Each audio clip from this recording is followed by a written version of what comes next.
Bom dia! Sejam bem-vindos a mais um episódio do Dois Cafés e um Filme. Bom dia, Mariana. Bom dia, Eduardo. Bom dia, pessoal. Eu tô aqui, como vocês já estão vendo, trajado, uniformizado, porque estamos no meio da Copa do Mundo, É né? verdade. Aproveitando a Copa, Mariana. Tenho aproveitado um pouquinho, viu? Por enquanto, o Brasil ainda está no rumo ao Hexa, né? A gente ainda não foi eliminado. Estamos gravando esse episódio, o Brasil ainda está aí, ó, na concorrência. Tô vendo, tô assistindo os jogos. Para mim, até agora, tá sendo um espetáculo essa 16 avos, Tá? essas partidas de 16 avos, porque, nossa, Marrocos passou, né? O Brasil passou. Qual foi o Paraguai, outro? Sul da Alemanha. Paraguai passou. Imagina. Ó, tá muito bom, muito A bom. clima de Copa é muito bom. Eu estou aproveitando exageradamente esse período. Está Ah, nossa! Eu queria, mas não posso, não posso, porque, né, tem que dar aulas também. E por isso a gente pensou que seria importante, talvez, conversar sobre um tema que fale sobre o Brasil, né? E nós tivemos, há alguns meses, o lançamento de uma plataforma de streaming nacional, que é o Tela Brasil. Então, nada melhor do que falar sobre cinema brasileiro durante a Copa do Mundo. Absolutamente brasileiro. Vamos para a nossa chamada e a gente já volta.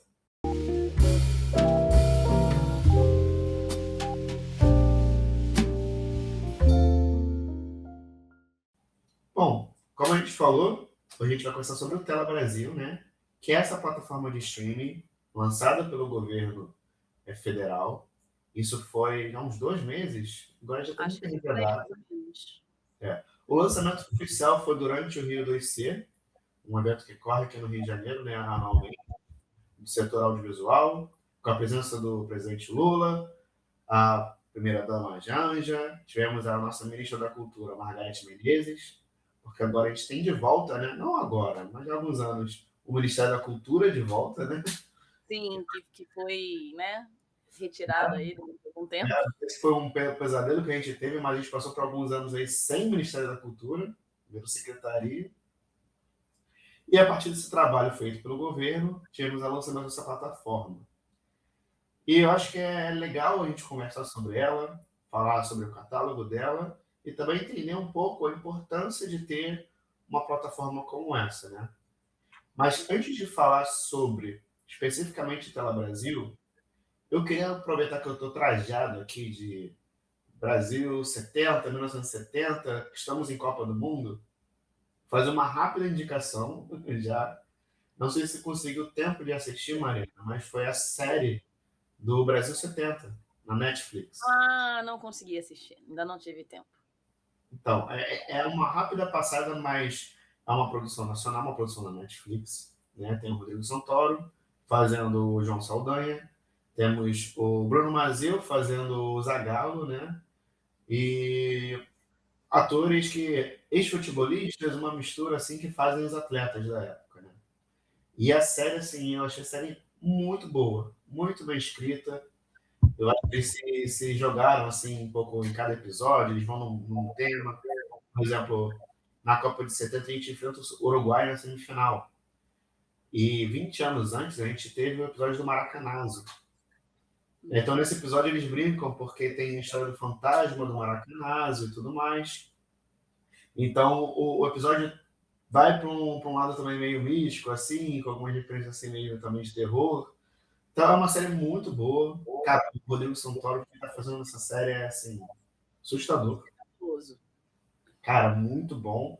Um personagem que o brasileiro precisa conhecer, que é o João Saldanha. Né? O João Saldanha, que foi o técnico que preparou a seleção para a Copa. E meses antes da Copa ele foi retirado, muito porque ele enfrentamento ao governo, à ditadura militar. Ele literalmente é conhecida a história que o presidente, eu não lembro quem, em 1970 era quem? Qual deles? De cabeça assim, Qual não desse, vou. enfim. Queria o Dadá Maravilha convocado. Em uma entrevista na TV, o João Saldanha chegou e falou: olha só, vocês, o presidente escala o ministério e eu escalo a seleção. É uma figura histórica, o comunista, jornalista e técnico João Saldanha. Uma figura histórica do futebol nacional. Então, assim, muito boa série, recomendo demais, entendeu? Brasil 70. Você quer até realimentar um pouquinho a esperança do Brasil no futebol, essa série ajuda um pouquinho. Eu tô aqui pensando quem era o presidente. Agora você falou essa pergunta, vai ficar na minha cabeça até o final. Mas falando de futebol e de cinema, também acho legal a gente falar aqui que já começaram as gravações para o filme que vão fazer sobre a Marta, jogadora de futebol também, que é a jogadora que tem mais gols, mais participações em Copa do Mundo, jogadora brasileira, né? E é a Alice Carvalho que vai interpretar a Marta, e a caracterização, pela caracterização, tá impecável, tá assustadoramente parecida, assim, né? Então eu já tô com uma expectativa grande também para ver essa personagem do nosso futebol aí nas telas. Não, a Alice Carvalho, depois do que, além do trabalho dela, né? O primeiro contato que eu tive com o trabalho dela foi no Cangaço Novo. Cangaço Novo. Isso aí, a segunda temporada também tá muito bom, uma série espetacular. E depois do que ela fez no Agente Secreto, né? Curta a participação dela, mas que foi suficiente para chamar toda a atenção, cara. Ela vai decolar. Inclusive no Instagram dela, se você seguir, ela toda hora posta alguma coisa assim, sobre bastidores desse filme que ela tá fazendo. Do filme, eu sigo. É muito legal a preparação também física e tal, desportiva. Então, realmente, eu não sei que ano vai sair esse filme, talvez fique para o ano que vem, provavelmente, né? Provavelmente fica vai sair filmagem, então pós ainda. Mas aí, realmente, expectativas. E aí a gente vai voltar agora para o Tela Brasil. E o que é o Tela Brasil? Essa plataforma pública, gratuita, de streaming, com filmes nacionais, filmes longas, curtas-metragens, nós também temos documentários lá. Hoje tem uma média ali de 500 produtos ali no catálogo da plataforma. Você acessa gratuitamente. Hoje, só pelo navegador, né? Você usa, pelo site, você usa a sua senha do Gov e você consegue acessar ali a plataforma. No site, inclusive, eles falam que em breve vai sair o aplicativo. Ainda não saiu, está até atrasando, porque eles deram um prazo de 30 dias, mas todo mês está daqui a 30 dias. Mas está em processo, é uma plataforma muito nova, não é simples, estuda arquitetura, digital, questão de licenças, então ainda é um projeto que está engateando, está iniciando. Então, acessem a Tela Brasil, vocês conseguem gratuitamente ver. E pode falar. Não, eu ia falar que, assim, uma coisa que eu fiquei pensando, né, ao me deparar, assim, com a Tela Brasil, que é esse projeto do governo federal, né, é que eu percebo ele até mais do que uma plataforma de streaming, né? Porque se a gente for pensar também em termos de cinema nacional, cinema brasileiro, quando foi a última vez que você conseguiu assistir um filme brasileiro, e procurar esse filme brasileiro, encontrar um filme brasileiro, sabe? Tipo, é complicado, é muito complicado. Nos cinemas, atualmente, é mais fácil, porque existem leis que determinam que tem que haver uma porcentagem de salas exibindo filmes nacionais, né? Mas, de um modo geral, é bem complicado você encontrar esses filmes, né?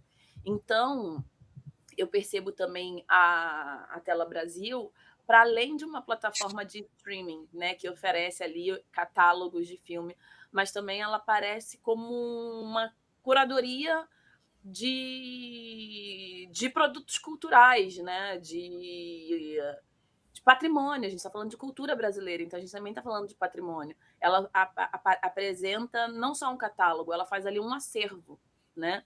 Ela funciona como uma espécie de um repositório, né? Como se fosse um museu, uma biblioteca, né? Por exemplo, você quer pesquisar... você quer uma cinemateca, você quer pesquisar, por exemplo, os jornais, você entra na Fundação Biblioteca Nacional, na Hemeroteca Digital, você consegue ver jornais de todas as épocas. Então, a Tela Brasil ela vai aparecer para mim assim também muito nessa dimensão de preservação de um patrimônio cultural brasileiro, né? Tornando visível, inclusive, muitas produções que são invisibilizadas, porque quando a gente está falando também de cinema, de filmes, de documentário e tudo mais, no caso do Brasil, sempre teve muito aquela coisa, mas não tem muito cinema brasileiro, né? Eu escutava muito assim quando eu era mais jovem. E a gente percebe que existem muitas produções, existem muitas produções. A questão talvez maior seja a circulação, né? O que torna visível essas produções, o que visibiliza, o que dá visibilidade a essas produções, que é a circulação. E quando a gente está falando de circulação, a gente também fala de poder. E aí o poder ele atende a interesses particulares também, né? Então, eu acho que, como uma política pública, a Tela Brasil, ela é muito importante para a sociedade brasileira. Uhum. E Era só vamos esse pegar. Você parênteses, assim. já fez duas aberturas, que exatamente são os principais pontos, né, desse projeto, que é a questão que foi o que foi principalmente abordado no discurso dele na Rio 2C, que ele disse que era o sonho dele criar realmente esse espaço de educação, um espaço de acesso à história do país. Não se trata apenas de cinema em si, não é um produto feito para cinefilia ou algo do tipo. É um produto realmente de acesso à história, à preservação. Então, esse aspecto que vem junto com uma plataforma como essa é fundamental para conseguir suprir essa deficiência de espaço que existe, né? Na digitalização do mundo e da memória. Porque você tem nos streamings, hoje a gente não tem nenhuma regulamentação que exija um percentual de filmes brasileiros no catálogo. O percentual é muito pequeno. Por mais que você tenha plataformas que, sim, fazem hoje produções nacionais e também estão aquecendo a indústria nacional, não tem nenhum tipo de regulamentação ainda em termos de distribuição, de exibição, de captação de recursos, né? De retorno que essas plataformas têm que dar ao país por estar lucrando aqui, né? Então, e principalmente a questão também que você falou de preservação de memória, né? Porque uma plataforma como essa, ela vai exigir, ela tem uma demanda, né, de produtos que vão estar ali disponíveis. Hoje você tem ali 500 filmes, né? Tem alguns filmes que são muito conhecidos, tem muito filme curta-metragem, tem muito curta-metragem.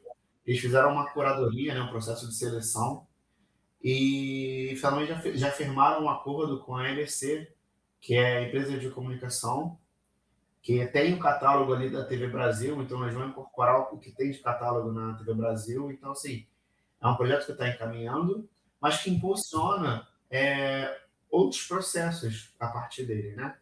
Como a restauração de mídias, de filmes, a digitalização desses filmes, né? Então, tudo isso pode ser desencadeado a partir de um projeto como esse, porque você tem agora a plataforma que demanda isso, né, para ser distribuído. E o segundo ponto que você abriu é o principal gargalo que existe na indústria cinematográfica do Brasil. Qualquer especialista que trabalhe na área, se você perguntar qual o principal problema hoje no Brasil, não está no campo da produção, não está no campo da qualidade dos profissionais, nem da formação necessariamente, mas muito no campo da distribuição, né? O acesso do público às obras nacionais, né, é muito restrito, porque você citou, você ainda consegue achar no cinema, mas em quais cinemas você consegue achar? Também não são todos os cinemas que exibem os principais filmes nacionais já, né? Porque você tem, a gente vai depois abrir um pouco um parênteses e falar sobre diferentes produtos, né, de filme e como o mercado vê esse produto, porque essa questão de distribuição está diretamente ligada a mercado e demanda, estudo de público-alvo. Então, você tem filmes que você já sabe que vão ser de alcance, né? De alcance popular. Filmes que são, por ter repercussão internacional, também terão um certo alcance. Mas mesmo esses filmes, eles têm uma restrição em quais salas eles vão ser exibidos, né? Nem na cidade inteira e no Brasil inteiro que esses filmes são exibidos, né? Sim. E aí você tem outras questões também que se debate sobre acesso à cidade e tudo mais. Então, assim, até nas salas de cinema, os filmes nacionais que são exibidos e encontram espaço, também existem problemáticas acima disso, né? Sim, sim, exatamente. E aí, eu acho que é nesse sentido também que a gente diferencia um pouco, assim, a Tela Brasil, né, o projeto do Tela Brasil, dessas plataformas de streaming mesmo, né, porque, assim, se por um lado, né, essas plataformas de streaming, elas não são só catálogos, né, elas funcionam com um algoritmo, elas indicam ali, elas organizam o que aparece para você, elas também organizam o que não vai aparecer ali para você, então tem um controle sobre o que é visível e o que não é visível, né. E no caso da Tela Brasil, eu acho que tem uma mudança, assim, na construção. É pensado o cinema nacional, como você mesmo falou, como uma questão de direito à cultura, de acesso à cultura, né. E eu acho que isso é interessante, por isso mesmo faz total sentido, se a gente está pensando em você falou como direito à cidade, né, também a gente está falando em direito à cultura, faz total sentido ser uma plataforma, completamente gratuita, para você acessar e ter contato com essa produção vasta que é a produção cinematográfica, de documentários, enfim, de curtas, brasileira, né? Isso muda a perspectiva. Não é uma plataforma para o consumo que você está ali pagando, né? Uma mensalidade para ver com anúncio ou ver sem anúncio, para ver com duas pausas ou sem pausa nenhuma, não é? Mas ela vai se aproximar disso, né? De um arquivo, de um museu, de uma biblioteca, de uma cinemateca, né? É, desloca, eu acho que ela desloca também essa questão do consumo para a questão do direito à cultura. Que hoje em Sim. dia é uma coisa que a gente precisa de realmente debater, né? Por exemplo, se a gente está falando de cinema, não é só as salas onde se disponibilizam a circulação, a distribuição de filmes, né? Mas também o acesso à cultura está caro hoje em dia, né? Ir ao cinema está caro hoje em dia. Então, isso também dificulta esse direito do cidadão. E a Tela Brasil, acho que vem um pouco também nessa pegada de possibilitar esse acesso aos filmes brasileiros, né? Às produções brasileiras, à cultura brasileira, à identidade, à construção dessa identidade, porque é isso também, né? Filmes, documentários, curtas, eles perpassam uma história de um país, né? Da identidade de um país em diferentes momentos. E a gente vê isso sendo ali disponibilizado para a gente ter acesso a essa construção aí de uma identidade, ou as tensões, né, os tensionamentos que tem, porque, adiantando aqui um pouco, existem várias maneiras da gente pesquisar ali na Tela Brasil, né? E uma das maneiras é as fases, entre aspas, assim, mas as épocas do cinema na história do Brasil. Então, por exemplo, se a gente pega lá e coloca cinema novo, tem a retomada. Então, cinema novo é essa tensão, né, da linguagem e do fazer cinema durante ali o período da ditadura civil militar também. Então, tem um tensionamento com esse regime, né? O filme do Glauber Rocha traz muito isso, assim. A retomada vem depois, no momento pós o fim da Brafilme. Embrafilme, né? Embrafilme, que tem um momento de apagão, assim, né? Na indústria cultural cinematográfica. E aí, retomada ele nos finais dos anos 1990, nos anos 2000, Assim, vem, 2001, se eu não me engano. vem com essas leis e esses incentivos fiscais para a produção e aí mostra também uma outra característica ali, né? A gente vê um outro Brasil surgindo com os filmes ali nos anos 2000. Então, a Tela Brasil ela vai se configurar como essa possibilidade de você conhecer também o país, a construção da identidade, né, em diferentes momentos assim, atentando para isso, né? Ah, lembrei. Médici. Médici, Francisco. Veio. Veio. Mas sim, você falou sobre esse processo histórico aqui de essa organização histórica que tem na plataforma. É claro que ainda falta muita coisa ali, né? Faltam muitos momentos da história do cinema. Você não tem o cinema marginal, por exemplo, você não tem diretores ainda como Zella, né? Enfim, mas o Tela Brasil, ele vem com um processo também educacional, como uma plataforma educacional. E eu queria só voltar um pouquinho para a questão de distribuição, e eu acho que é legal destrinchar um pouco, para que todo mundo possa entender um pouco o que forma esse gargalo, né? Qual é a problemática nesse processo. E aí eu queria partir do ponto em que o produto, e quando eu falo produto, essa escolha de palavra não é à toa, né? Mas quando o produto, o filme, ele é finalizado, ele precisa ser distribuído, né? Então, como é que se dá essa cadeia? Você tem a produtora que fez o filme, né? A direção, toda a equipe lá, artística, finalizaram o produto. E aí você tem as distribuidoras. E as distribuidoras vão direcionar para as salas de cinema, ou o streaming, você também tem os festivais. E o que ocorre, né? Se você tem os filmes que o mercado chama de filmes-evento, filmes-evento seriam os filmes como o que a gente teve o Agente Secreto agora, que é um filme que tem... Oi? Ainda estou aqui também. Ainda estou aqui. Filmes que são... que terão uma repercussão já internacional, esses filmes são filmes que vão chamar público. Ou filmes também que têm grandes nomes, né, que são os above the line, como você fala ali dentro da indústria, que são as pessoas que vão, por si só, chamar o público. Né? Talvez um dos grandes exemplos que a gente teve há alguns anos, né, pré-pandemia, era o Paulo Gustavo. Um filme do Paulo Gustavo era um filme-evento, porque sabia-se que esse filme ocuparia as salas e as salas seriam ocupadas e distribuídas.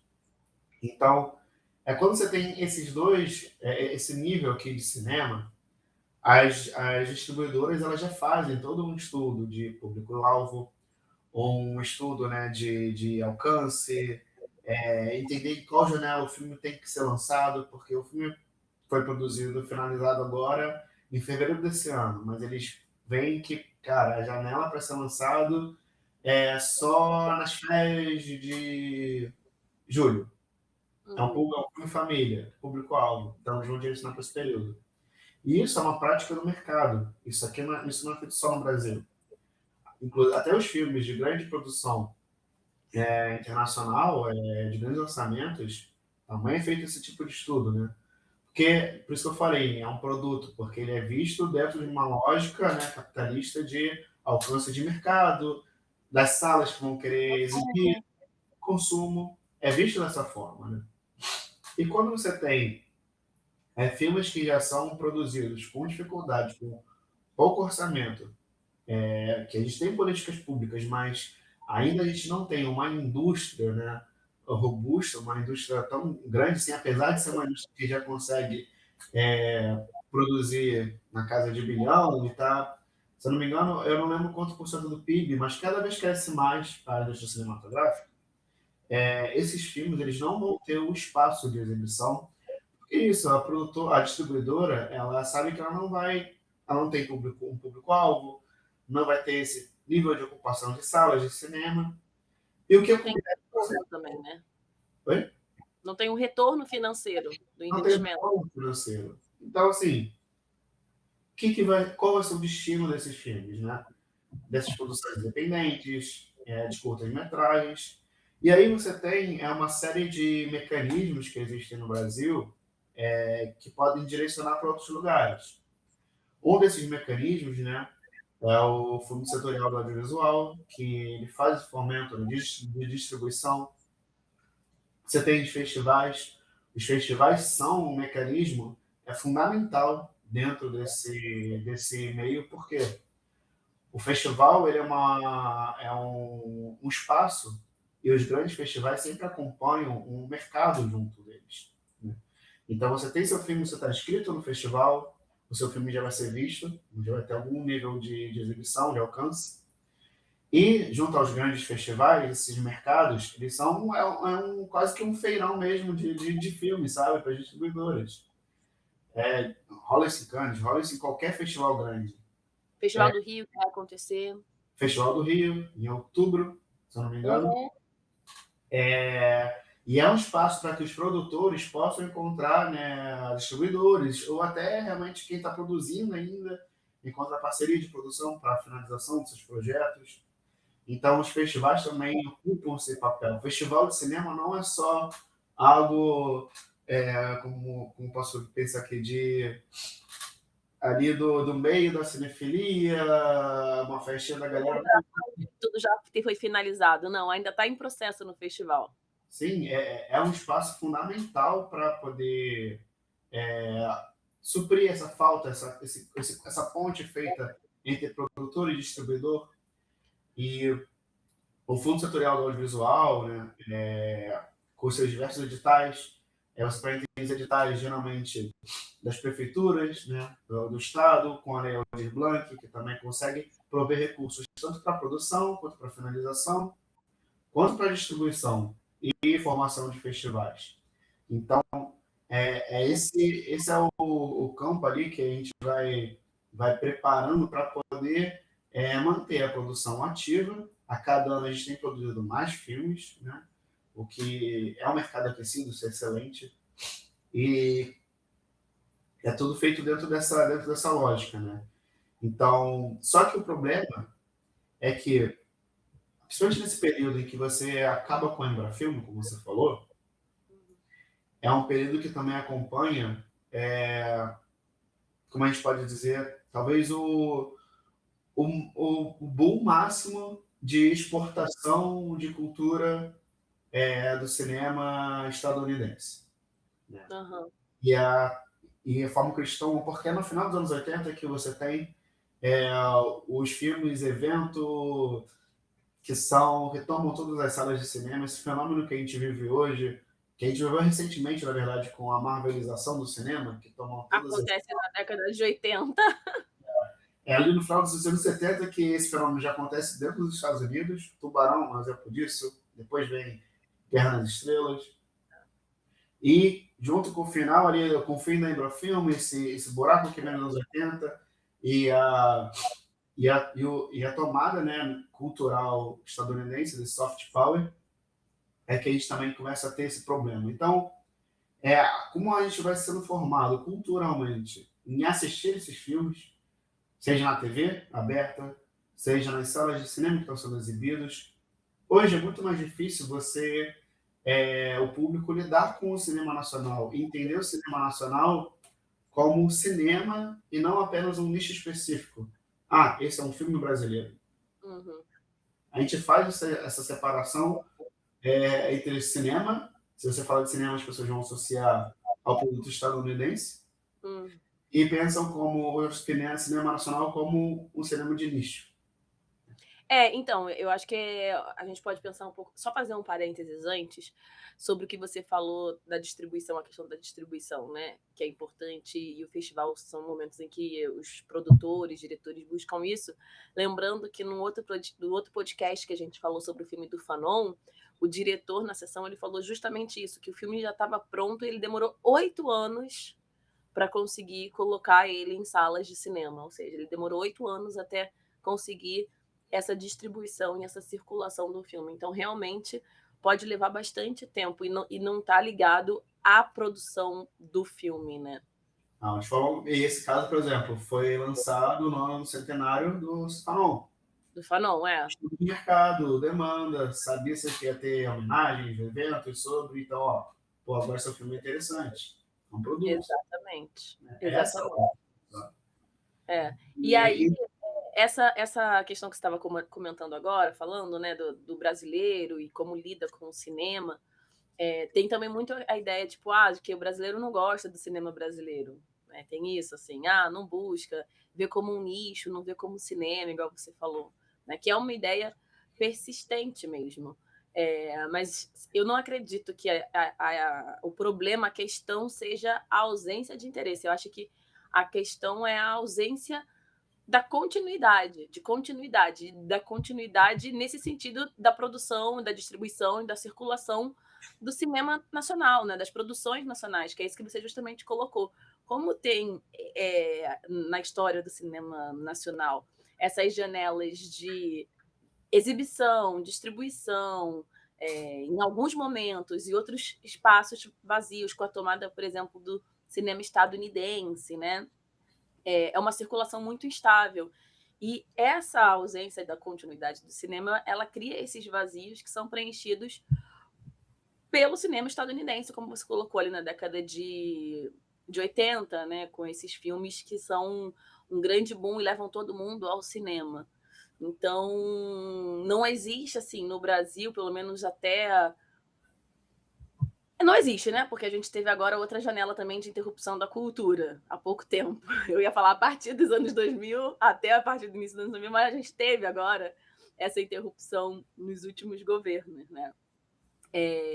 Mas é isso, não existe ali até agora esse espectador que tem um acesso contínuo, né? Então, o acesso ele vai aparecer como eventual, um evento, né? O acesso ao cinema brasileiro aparece como um evento. Ah, ainda estou aqui, como você falou. Ou os filmes do Paulo Gustavo, que todo mundo adorava e ficava rindo horrores no cinema, né? E a gente não compreende que também a construção desse imaginário, né, do que é cinema, ele perpassa também uma questão de hábito, de repetição, de presença, que não acontece no cinema nacional em termos de políticas públicas no Brasil, né? É porque gosto é formado, né? Não Exatamente. acho que o gosto vem de uma demanda da população. Não é, o gosto é formado pelo capitalismo, né? Então, Exatamente. essa Exatamente. luta de espaço, né, cultural é totalmente relacionada a isso, né? A demanda, ela é criada. Então, quando a gente tem esse espaço de exibição, de distribuição, de produção, a gente está disputando esse espaço, né? E é claro que a ideia do Telebrasil não é tomar a Netflix, não é tomar a HBO, ela não vai fazer isso, né? Mas, assim, Por isso acho que é fundamental. por isso mesmo, Ed, que eu faço essa diferença entre ser uma plataforma de streaming voltada para esse consumo, né, desse catálogo ali, dessa curadoria que você paga e que você está consumindo e que te oferece já o que você. Ah, isso aqui você vai gostar, isso aqui você não vai gostar, isso aqui nem aparece para você, né? Para uma experiência mais de arquivo, né? Claro, com uma curadoria, passa por um processo curatorial, né? De escolhas. Então, quando se escolhe, tem algo que é colocado à vista e tem algo que não é. O processo de Uhum. escolha perpassa por isso, né? Mas que está ali, que é disponibilizado para você como parte de toda essa produção cultural do seu país. Né? Então, se a gente, foi o que eu falei, dei o exemplo da hemeroteca, se você acessa revistas digitais, se você acessa jornais digitais, por que não você não tem um espaço onde você consiga acessar produções digitais do cinema, né? Cinematográficas digitais, porque isso tudo faz parte da cultura brasileira. Né? Então, é importante a gente ter acesso a essa cultura, né? E aí eu penso que hoje a gente vive não só essa questão do cinema, né, nas salas, né, no espaço ainda da distribuição, não é o único problema que a gente tem, né? O outro problema é que o que chega já passou por essa seleção que a gente não vê, como você agora descreveu, né? Então já passa por essa produção. E no streaming passa novamente por essa escolha, né? Essa seleção invisível. A gente não vê o que está ali, o que foi escolhido, o que foi selecionado ali naquele momento. Só aparece as escolhas e o que tem relação com os interesses privados dessas empresas, né? Que recebem dinheiro da gente, dos seus consumidores. Né? A gente não está ali acessando uma plataforma para ver um filme que a Netflix ou a Amazon Prime ou a Mubi, que é maravilhosa, eu adoro, mas também você tem que pagar, e você não paga muito barato por isso, né? Uhum. E aí o que acontece hoje em dia é isso, que às vezes você quer assistir filmes, né? E aí você, como consumidor, né? Você tem que assinar uma plataforma, você quer ver um outro filme, tem que assinar outra plataforma, aí assina outro streaming, outro streaming, outro streaming. No final do mês você está pagando mais de R$ 200 de streaming, se você quiser assistir filmes que estão em plataformas diferentes, porque também tem isso, né? Os streamings, eles vão comprando temporariamente os direitos e aí fragmenta, não tem um lugar que reúna, por exemplo. Então você quer ver um filme brasileiro X, só tem na Disney, aí você vai ter que ver a Disney. Você quer ver o filme brasileiro Y, não tem, você tem que ir na HBO+, sei lá, Max, sei lá como é que é o nome agora. E a plataforma Tela Brasil, ela aparece como essa possibilidade de reunir uma quantidade de produções brasileiras para você poder acessar e ter contato com a sua cultura, né? Realmente, eu penso que a gente está realmente falando sobre direito à cultura, direito de acesso à cultura, né? E aí pensar também a construção desse patrimônio brasileiro, né? Dar valor e dar visibilidade a essa cultura que a gente tem aqui. Então, eu vejo a Tela Brasil com olhos muito... É muito bem vista por mim, assim, sabe? Eu acho que é um projeto muito interessante, muito mesmo, assim. Muito valioso, porque como você disse, né? O gosto, essa questão do gosto, você escuta muita gente falar, eu não gosto de cinema brasileiro. Mas o gosto, ele não é, ele é construído, ele é socialmente construído, né? O próprio Bourdieu, Pierre Bourdieu, ele vai mostrar isso, né? Então, a gente pensa que o gosto ele está ligado a algo íntimo, a essa questão do tipo, o meu gosto, eu não gosto, você gosta, mas eu não gosto. E quando a gente vê que ele não é essa escolha arbitrária, né, assim, que nasce livre. Não, ele é socialmente formado, né? Ele pode parecer natural. Você pode ter a impressão de que ele é natural, mas ele não é, né? Você está exposto a algumas coisas, você é exposto mais vezes a algumas coisas. Existe uma construção do que é bom, do que não é, do que vale, do que não vale, né? Então, muitas vezes a gente vê ali e o próprio streaming fala, você vai gostar disso também, né? E aí eu acho que talvez pensando em streaming e pensando nessa questão que você está falando, né? A gente não fica só no tipo, por que eu escolhi esse filme? Que é uma pergunta de origem assim que a gente vai fazer, né? Eu escolhi esse filme, que queria ver esse filme, mas por que eu escolhi esse filme? No streaming, nesses streamings pagos, a questão também ela modifica um pouco. Por que esse filme apareceu para mim como uma escolha possível? O que tem por trás disso, né? E isso está ligado à questão também do consumo, né?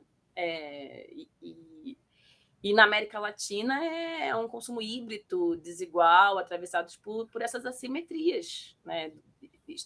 Tanto no caso do cinema muito mais estadunidense, né? Não tanto europeu, mas estadunidense, né? Então essas obras, esse cinema, né? Ele circula, tem muito mais circulação aqui durante muito mais tempo do que o próprio cinema nacional.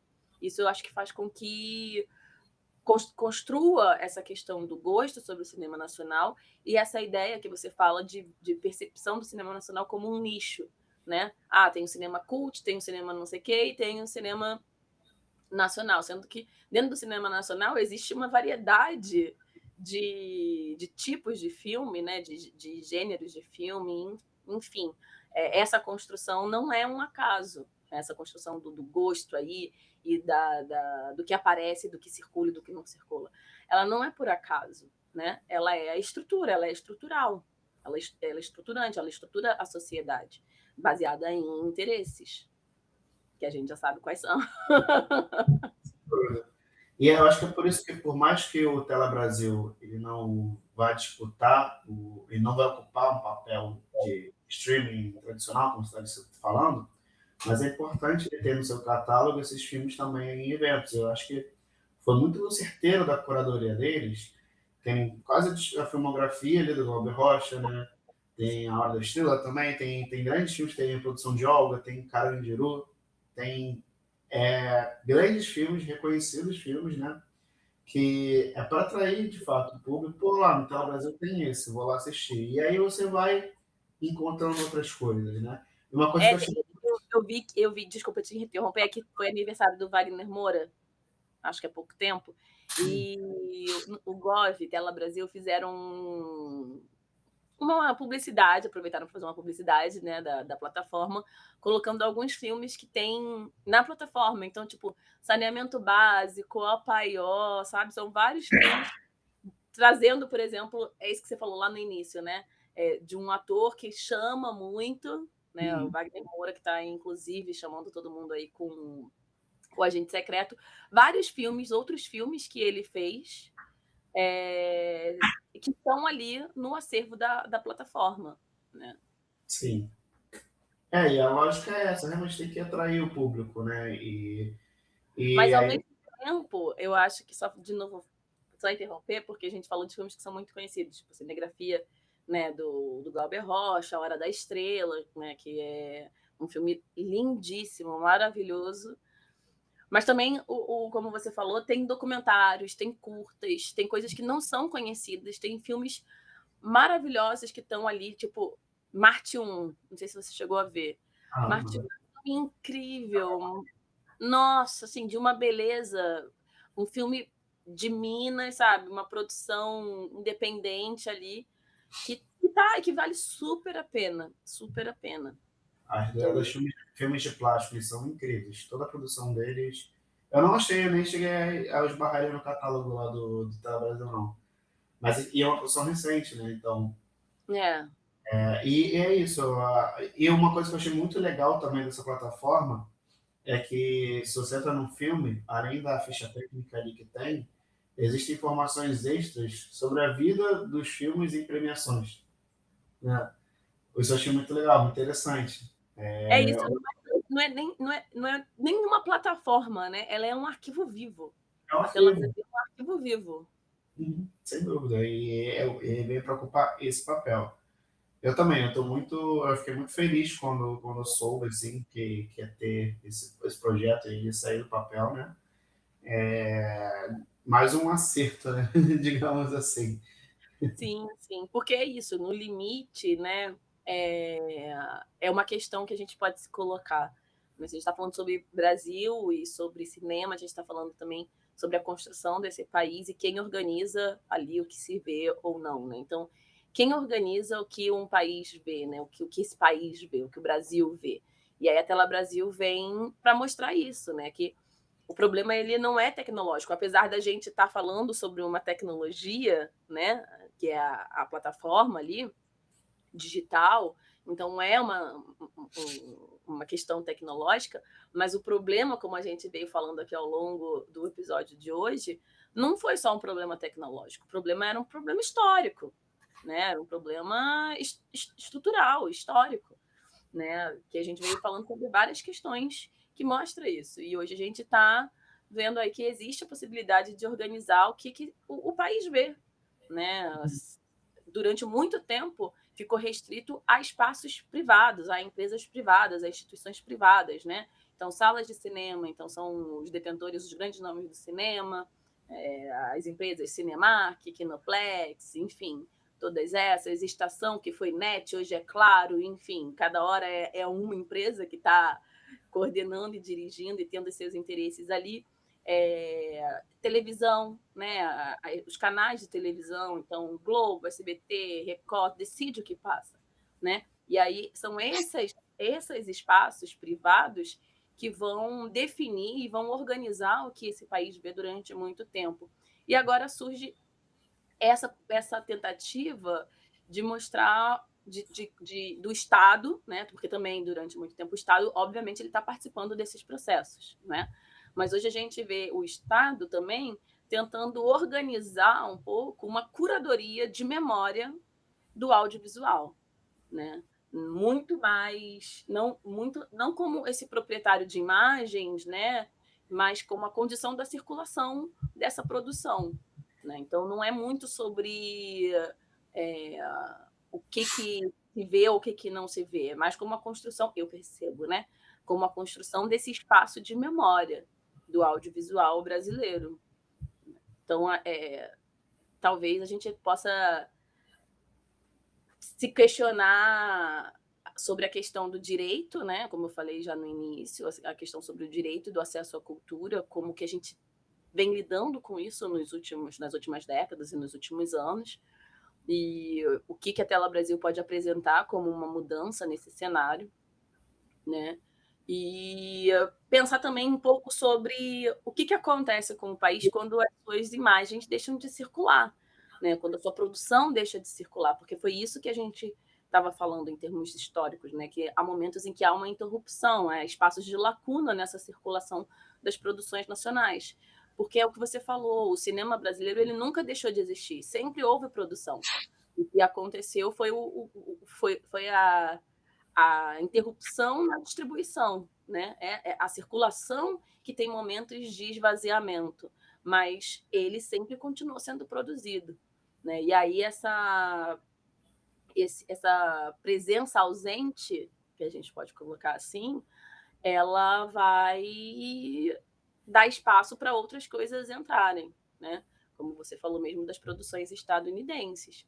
Porque foi o que a gente falou, a construção do gosto, a construção desse cinema, né? desse espírito, por exemplo. Porque o brasileiro é louco aí, fanático, super ultra brasileiro na Copa do Mundo? Porque sempre foi uma presença, né? Sempre teve ali no imaginário e na vida social do brasileiro as Copas do Mundo, independente do período que se vivia, democrático, regime autoritário, né? O futebol, a Copa do Mundo, ela é uma constante, uma presença constante, né? Ela não está em nenhum momento ausente na construção da identidade desse brasileiro. Então, por isso todo mundo gosta, né? Todo mundo torce. Até quem não gosta de futebol, na Copa do Mundo, gosta, né? Sim. E é isso, o cinema brasileiro ele teve esses momentos de interrupção. Então, cria-se essa lacuna, esse espaço, e a gente não dá conta de que esse gosto ele é moldado, né? Então, tem gente que fala, eu gosto muito mais do cinema de Hollywood, as produções hollywoodianas são bem melhores, sendo que isso não é uma verdade em absoluto, isso é uma construção. E é importante, acho que, pontuar mais um detalhe em cima disso, é que essa lacuna criada, o fim da Embrafilme, o hiato que nós vivemos aqui do cinema nacional, ele não é à toa, é projeto, é fruto de lobby. Não, de lobby o quê? Está antes de grandes empresas dos Estados Unidos. Não é à toa que as coisas acontecem, né? A ocupação é parte de uma estratégia neoliberal e de dominação de mercado externo. Então, nada é à toa, não é por acaso que a Embrafilme acabou, não é por incompetência nossa, Sim. é projeto. Sim, sim, sim. Assim como a criação do Tela Brasil é projeto, assim como as leis de incentivo é projeto, né? Mas é por um outro tipo de projeto. Exatamente. Não de destruição, mas de construção, né? Perfeito. Eu acho que para a gente poder finalizar, Mariana, a gente podia dar uma indicação cada um sobre o catálogo do Tela Brasil. O que você acha? Eu acho bom. Acho que a gente pode fazer isso. Eu estava verificando algumas coisas, né? É um filme que eu reassisti, mas não é minha indicação necessariamente, mas que eu acho que veio assim, que mostra muito o momento em que o cinema brasileiro estava. É o filme da Olga, de 2004, acho, por ali. Da retomada, é. É muito, mas você vê ali que A Camila Morgado. Isso, a Camila Morgado, é o Jair Mão Jardim que dirige, diretor de novela, né? Acho que é o Foi Clone. depois daquele A Casa das Sete Mulheres, eu acho, inclusive. Aquela minissérie, aquela série. É? Acho que foi feito depois da E é um filme que, cara, tem um puto trabalho de direção de arte, tem uma linguagem muito próxima ele emula muita coisa ali do cinema de época que é feito nos Estados Unidos. Então, se você vê você vê que é um filme ali que está inserido no momento realmente de redescobrimento, né? De como o cinema nacional estava caminhando ali naquele período. Mas a minha indicação não é o Olga. Na verdade, a minha indicação é um documentário, porque tem uma exposição agora para quem é do Rio, né? Eu acho que a maioria ainda quem escuta aqui o podcast ele é do Rio de Janeiro. Tá passando no CCBB uma exibição do trabalho do Vic Muniz. Lixo documentário do lixo E extraordinário. no Tela Brasil a gente tem um Lixo Extraordinário, que é um documentário muito incrível dele. Em 2010, ele foi o representante brasileiro como melhor documentário, concorreu como melhor documentário na época. Né? É um trabalho do Vic Muniz que ele faz no lixão do Jardim Gramacho, né? Com os catadores. Cara, é lindíssimo. Então, tu deixa esse documentário aí, aproveitando essa deixa que tá passando no CCBB, né? Então, é uma boa. Vai no CCBB, vê a exibição do Vicky Muniz, depois vai assistir o documentário Lixo Extraordinário. Sim, é muito bom. E a exposição também tá muito boa. Eu ainda não vi, vou querer ver essa semana. Pô, tá grande, tá uma exposição bem bacana. Mas eu queria fazer falando de exposição, vou falar de mais uma também que vale a pena. Não é um podcast sobre exposições, mas vamos valorizar isso também. Tá tendo uma exposição sobre arte indígena na FGV em Botafogo, aqui no Rio também. E Chorei Rios. E tá muito bonita também, vale muito a pena, bem interessante. Tem uma tupinambá lá, vale muito a pena. Tá linda, tá linda. Pô, massa. Que não tem nada a ver com a minha indicação de filme. Mas eu olhei, assim, eu dei uma olhada no catálogo, enfim, e eu decidi pescar ali algum filme dos que estão sendo os mais vistos, né? Porque também eu vi no Instagram da Tela Brasil os tops 3, e dentre os top 3 tá A Hora da Estrela, né? Que é um filme feito pela Suzana Amaral, ali na década de 80, uma adaptação, né, da obra da Clarice Lispector, que conta a história da Macabeia, que é interpretada pela Marcela Cartacho, maravilhosa, que está agora de novo em Cangaço Novo, né? Também fazendo o papel ali da Zefa, maravilhoso em Cangaço Novo. E é um filme que, assim, eu ouvia já há algum tempo, né? Eu vi há alguns anos numa reexposição do filme no Oi Futuro, nem sei se hoje em dia se chama mais isso, porque eu acho que a Oi acabou, né? Essas coisas aí das concessões que a gente está falando, né?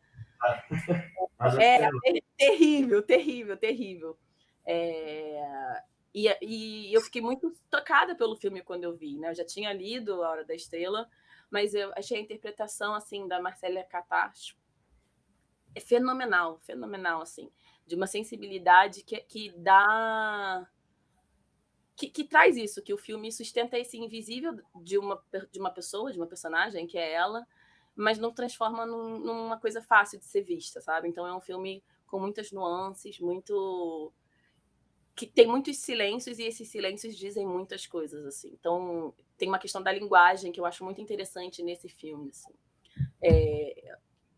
E só um parênteses, já que a gente está falando sobre essa questão de estação, claro, estação net, estação não sei o quê, Oi Futuro, lá. Menino, não teve agora o Total Energy que comprou lá, comprou não, né? Mas enfim, ganhou a concessão. Aí eu vi a sala do Fublock, Teatro do Fublock, virou Teatro Total Energy. Gente, assim, eu não estou conseguindo lidar com esse mundo. Morumbis, o que é isso, gente? Vamos voltar para o futebol. Morumbis, né? Difícil. Mas, enfim, é isso, né? É o que tem aí no capitalismo. Empresas privadas comprando aí concessões para estampar seu nome na estação Botafogo Coca-Cola. Tem uma série que eu sou apaixonado, cara, que é uma série até não tão antiga assim, mas se chama Community. Não sei se você já assistiu alguma vez. É de comédia, pô, é muito bem escrito, é incrível. E no Community tem um episódio e eles vão pro absurdo. E a gente tá falando de 2013, talvez. que é um episódio sobre o Subway. Eles são um colégio comunitário e tal, e o Subway, ele compra um cara. O cara se chama Subway, a partir de agora. Pra fazer uma coisa de Mentira. Subway. Então, o nome dele passa a ser Subway e ele tem que seguir as diretrizes e a política do Eat Fresh da Subway. É muito bom. Real! Meu Deus! E depois da Subway compra o colégio também. Eu não vi, mas me falaram que tem uma série, acho que é Black Mirror, alguma coisa que também fala de umas coisas assim, meio A distópicas. Black Mirror tem várias coisas distópicas, só que o Community ele não trata como distopia, trata como. Ele é humor, é muito humor o Community. Mas Tipo, é só comentário. Hã? estilo Monty Python. Estilo Monty Python? Não é estilo Monty Python. Eles têm um humor bem específico, até porque é do mesmo escritor do Rick and Morty. Então, é muita referência à cultura pop, a cinema, e de comédia, né? É maravilhoso, é a minha série de comédia favorita, é o Community. Então, eu lembrei disso, do personagem que passa a se chamar Subway, ele vende o nome dele, a identidade dele, né? E é isso que a gente passa. E aí, só terminando que eu vim hoje com a minha caneca do café foi temática, né? Foi uma canequinha com os desenhos do Caribé, da obra Gato Malhado, Andorinha Aciado, Jorge Amado.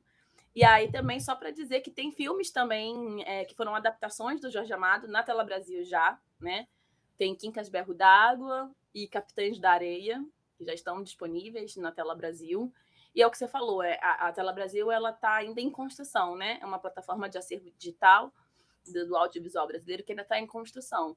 Então tem filmes muito conhecidos como Dona Flor e seus dois maridos, né? Gabriela, Tieta do Agreste, que são também obras do Jorge Amado que foram adaptadas para o cinema, que muito provavelmente também estarão em algum momento nesse nosso acervo que está sendo construído, nesse nosso acervo vivo digital sobre o audiovisual brasileiro.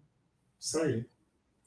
Então, acho que é isso, né, Mariana? Agora, próximo domingo, mais um jogo do Brasil, Brasil e Noruega. Esse episódio sai depois desse jogo do Brasil da Noruega. E olha só que coisa, a gente está falando antes do jogo e vai sair depois do jogo, mas a gente está torcendo para o Brasil passar e chegar nas oitavas. Inclusive, é revanche.